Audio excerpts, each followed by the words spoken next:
Hello friends, അകലെ latest review. ഞാൻ മേഡത്തിന് എഴുതിയ കത്തല്ല മേഡം വായിച്ചത് എന്നിങ്ങനെ രാജു രാധമ്മയോട് പറയുക. മേഡം വായിച്ച കത്ത് താണ്ടി ഇതാ എന്നും പറഞ്ഞ് രാജു ആ കത്ത് രാധമ്മയുടെ കയ്യിലോട്ട് കൊടുക്കുവാണ്. ഇത് എങ്ങനെ സംഭവിച്ചു മോനെ? രാധമ്മ ഇങ്ങനെ ചോദിക്കുക. ആ സമയത്താണെങ്കിൽ കൊച്ചമ്മണി ടെൻഷനോട് കട്ടിലിനടി കിടക്കുക. ഇതെന്ത് പറ്റിയതായി, എങ്ങനെ മാറിയതാണെന്നോ ഒന്നും എനിക്കറിയില്ലമ്മേ എന്ന് രാജു പറയുമ്പോൾ രാധമ്മ പറയുന്നുണ്ട്, മോനെ ഇത് നിന്റെ കൈപ്പടയല്ലല്ലോ, അത് നിനക്ക് മോളോടൊന്ന് പറയാൻ വയ്യായിരുന്നോ? അതിന് ഈ കത്ത് മേഡം വായിച്ചിട്ട് റിയാക്ട് ചെയ്യുന്നത് കണ്ട് ഞാൻ ആകെ അങ്ങ് അപ്സെറ്റായി പോയമ്മേ. കൊച്ചമ്മണി ആ കട്ടിലിനടി കിടന്നുകൊണ്ട് പറയുക, ഇതാടാ ഞാൻ കേരളത്തിലും കർണാടകയിലും തമിഴ്നാട്ടിലും ഒക്കെ പ്രയോഗിച്ച കൊച്ചമ്മണി പാര. മോനെ ഇത് ആരോ കരുതിക്കൂട്ടി ചെയ്ത ചതിയാണല്ലോ, അതിനിവിടെ ചതിക്കാൻ ആരിയ്ക്കുന്നമ്മേ?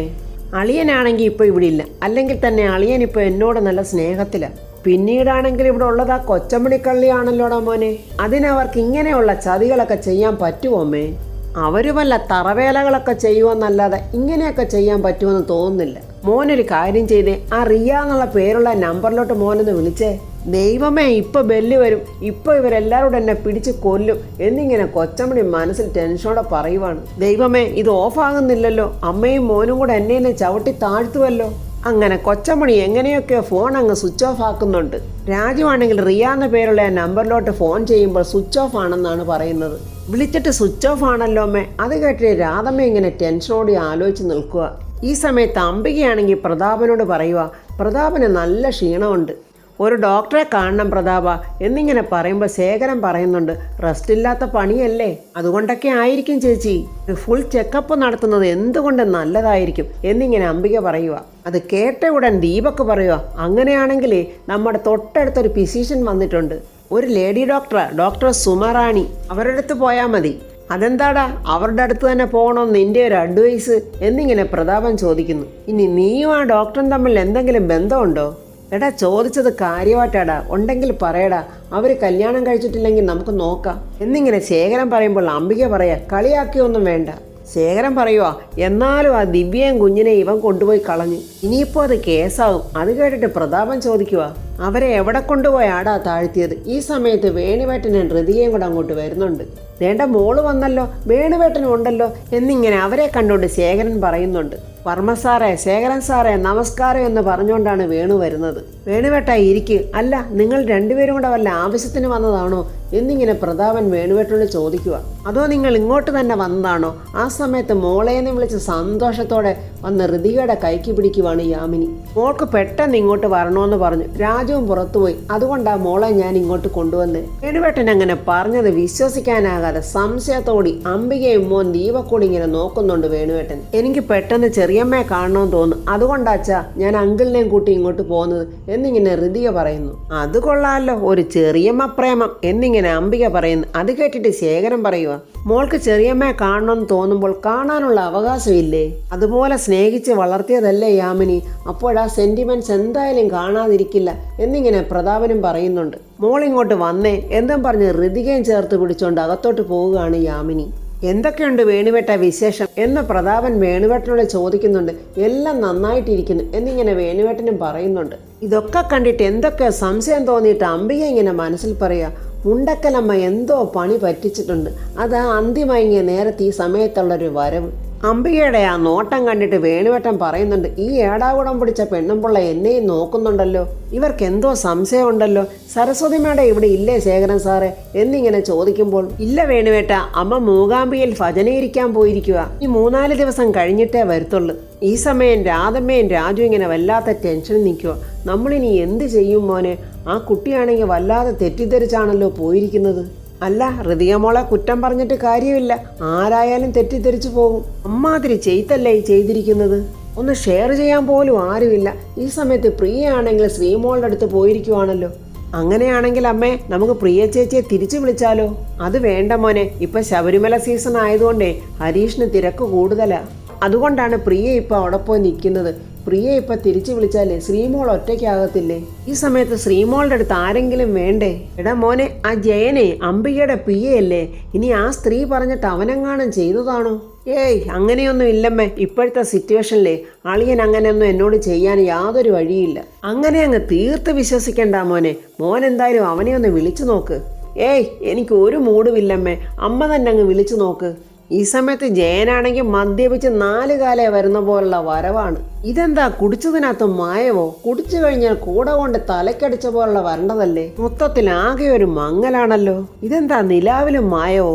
ഓ, ഇവിടെ കാണോ ഇരിക്കാം. കെട്ടൊന്നടങ്ങിയിട്ട് 2 മീശ. ഈ സമയത്ത് രാധമ്മയാണെങ്കിൽ ജയന്റെ ഫോണിലോട്ട് വിളിക്കുന്നുണ്ട്. ഫോൺ ബെല്ലടിക്കുന്ന കണ്ടിട്ട് ജയൻ പറയാം, ആരാടാ ഇത്?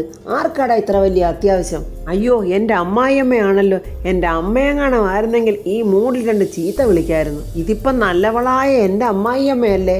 എന്തായാലും ഫോൺ എടുത്തേക്കാം. അങ്ങനെ ഫോൺ അറ്റൻഡ് ചെയ്തിട്ട് ജയൻ പറയുന്നു, hello my dear, how are you? Jayan അങ്ങനെ പറഞ്ഞത് കേട്ടിട്ട് രാധമ്മ രാജുവിനോട് പറയാം, എടാ ഇപ്പം വടി കൊടുത്ത് അടി വാങ്ങിച്ചിട്ട് വരുമെന്നാ തോന്നുന്നത്. അവൻ മുടിഞ്ഞ കള്ളിലാടാ. അമ്മ വേഗം ഫോൺ കട്ട് ചെയ്യും. അയാൾ വല്ലതൊക്കെ വിളിച്ചു പറയും. അത് കേട്ടിട്ട് പിന്നെ അമ്മ വെറുതെ വിഷമിക്കേണ്ടി വരും. ഹലോ, എന്താമ്മ ഒന്നും മിണ്ടാത്തത് എന്നൊക്കെ ഇങ്ങനെ ജയൻ ചോദിച്ചോണ്ടിരിക്കുക. ഹലോ ഹലോ എന്താമ്മേ എന്നൊക്കെ ചോദിക്കുമ്പോൾ രാധമ്മ ചോദിക്കുന്നു, നീ ഇപ്പോൾ എവിടെയാ? അതിപ്പം ഞാൻ എവിടാന്ന് ചോദിച്ചാൽ തലയ്ക്ക് മീതെ ശൂന്യാകാശം, താഴെ മരുഭൂമി എന്നൊക്കെ ഇങ്ങനെ ജയൻ പാട്ടുപാടുവാണ്. എന്താമ്മേ എന്നിങ്ങനെ രാജി ചോദിക്കുമ്പോൾ, എടാ അവൻ പാടുക, ദാഹജലം തരുവോന്ന് അവൻ ചോദിക്കുന്നത്. എടാ ജയ, ദാഹജലം വേണ്ടുവോളം ഉണ്ടല്ലോടാ നിന്റെ വയറ്റില്, നാശം പിടിച്ചവൻ എന്നും പറഞ്ഞ് രാധമ്മ ആ ഫോണങ്ങ് കട്ട് ചെയ്യുവാണ്. ജയനാണെങ്കിൽ ചുറ്റും നോക്കിയിട്ട് പറയുന്നു, ഈ തെങ്ങിൻ്റെ മണ്ടയിലൊന്നും ഇപ്പം കള്ളൊന്നും ഇല്ലേ? മനുഷ്യനോടൊന്ന് തീ തിന്നുക, അതിനിടയ്ക്ക് അവൻ്റെ ഒരു ദാഹജലം. ഞാൻ ആലോചിച്ചിട്ടൊരു ഒറ്റ മാർഗമേ ഉള്ളൂ, മോൻ വേഗം ചെന്ന് ഋതുമോളെ കാണ്. അവിടെ വർമ്മസാറും മറ്റുള്ളവരും അറിയുന്നതിന് മുമ്പ് തന്നെ മോൻ ചെന്ന് മോളെ പറഞ്ഞ് കാര്യങ്ങളൊക്കെ ബോധ്യപ്പെടുത്ത്. ഞാൻ ആലോചിച്ചിട്ട് അതാണ് അതിൻ്റെ ശരിയായ മാർഗം. അപ്പോൾ പോകണം അല്ലേ അമ്മേ? അതേ മോനെ, പോയേ പറ്റൂ, മോൻ ചെല്ല്. അങ്ങനെ രാജു അകത്തോട്ട് പോകുമ്പോൾ രാധമ്മ സങ്കടത്തോടെ പറയുക, എൻ്റെ ദൈവമേ, ഈ കുഞ്ഞുങ്ങളുടെ സങ്കടത്തിനൊരു പരിഹാരം ഉണ്ടാക്കി കൊടുക്കണേ. ഈ സമയത്ത് പ്രതാപൻ്റെ വീട്ടിൽ പ്രതാപനും ശേഖരനും വേണുവേട്ടനും എല്ലാം ചേർന്ന് സംസാരിച്ചുകൊണ്ടിരിക്കുക. അപ്പോൾ ഋതികയും യാമിനിയുടെ അവരുടെ അടുത്തോട്ട് വരുന്നുണ്ട്. അപ്പോൾ വേണുവേട്ടൻ ചോദിക്കുന്നു, അല്ല മോൾ ഇന്ന് വരുന്നില്ലേ, അതോ ഇവിടെ നിൽക്കുവാണോ? അങ്ങനെയാണെങ്കിൽ മോൾ ഇവിടെ നിൽക്ക്, ഞാൻ വീട്ടിൽ ചെന്നിട്ടേ രാജുവിനെ പറഞ്ഞു വിടാം. എന്തോ പന്തികേടുണ്ടെന്ന് മനസ്സിലാക്കിക്കൊണ്ട് അംബികയും ദീപക്കും ഇങ്ങനെ മുകളിൽ നിന്ന് അവരെ തന്നെ നോക്കി നിൽക്കുക. വേണുവേട്ടൻ പറയുന്നു, എന്നാ സാർ ഞാൻ ഇറങ്ങട്ടെ? അതെന്തൊരു പോക്കാ വേണുവേട്ട, നമുക്കൊന്നിച്ചിരുന്ന് ആഹാരം കഴിച്ചിട്ട് പോയാൽ മതി എന്നിങ്ങനെ പ്രതാപൻ പറയുക. അയ്യോ, അത് പറ്റില്ല വർമ്മ സാറേ, വീട്ടിലാണെങ്കിലേ കൊച്ചമ്മണി സഹിതം മെമ്പേഴ്സ് കൂടുതലാ, അവരെല്ലാവരും എന്നെ കാത്തിരിക്കും ആഹാരം കഴിക്കാൻ. അപ്പോൾ കലാമണ്ഡലം കൊച്ചമ്മണി ഇപ്പോഴും ഉണ്ട് അല്ലേ വേണുവേട്ട എന്നിങ്ങനെ പ്രതാപൻ ചോദിക്കുന്നു. പൊടി പൂരവല്ലേ വർമ്മ സാർ, ഏതു നേരവും ഒരു ബഹളമാണ് അവിടെ. ഇന്ന് ഞാൻ അവിടെങ്ങും കണ്ടില്ല, പുറത്തെവിടെയോ പോയിരിക്കുവാണെന്നാണ് തോന്നുന്നത്. ഈ സമയത്ത് രാജുവിൻ്റെ ബൈക്കിൻ്റെ ശബ്ദം കേട്ടിട്ട് യാമിനി പറയുന്നു, രാജുവാണെന്ന് തോന്നുന്നു വരുന്നത്. അതെ, അത് രാജു തന്നെയാ എന്നിങ്ങനെ ശേഖരനും പറയുവാണ്. രാജു അങ്ങനെ അകത്തോട്ട് കയറി വരുമ്പോൾ ദേഷ്യത്തോടുകൂടി ഇങ്ങനെ നോക്കുവാണ് ഋതിക രാജുവിനെ.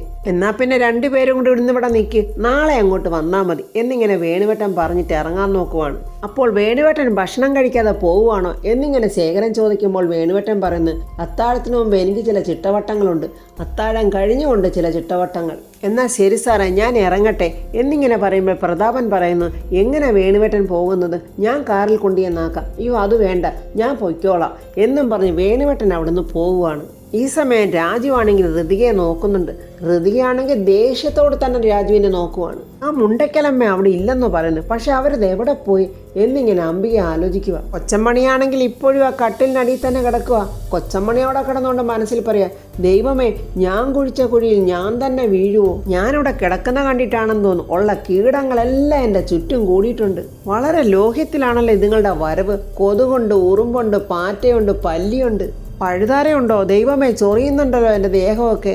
ഇനി തേളദേഹത്തെ ഇവിടെ കണ്ടില്ലല്ലോ, ടൂറെങ്ങാനും പോയിരിക്കുമായിരിക്കും. ഇവിടെ നിന്ന് എങ്ങനെയെങ്കിലും ഒന്ന് രക്ഷപ്പെടണമല്ലോ. എൻ്റെ ബോസ് ഉണ്ടല്ലോ, പാൽക്കാരി അംബികയെ ഒന്ന് വിളിച്ച് പറഞ്ഞാലോ? അങ്ങനെ കൊച്ചമ്മണി അംബികയുടെ ഫോണിലോട്ട് വിളിക്കുവാണ്. ആ ഫോൺ കോൾ കണ്ട് അംബിക പറയുന്നു, ആഹാ കൊച്ചമ്മണിയാണല്ലോ, ഇപ്പോൾ അറിയാം ഇവളിങ്ങോട്ട് ഓടി വന്നതിൻ്റെ കാര്യം എന്താന്ന്.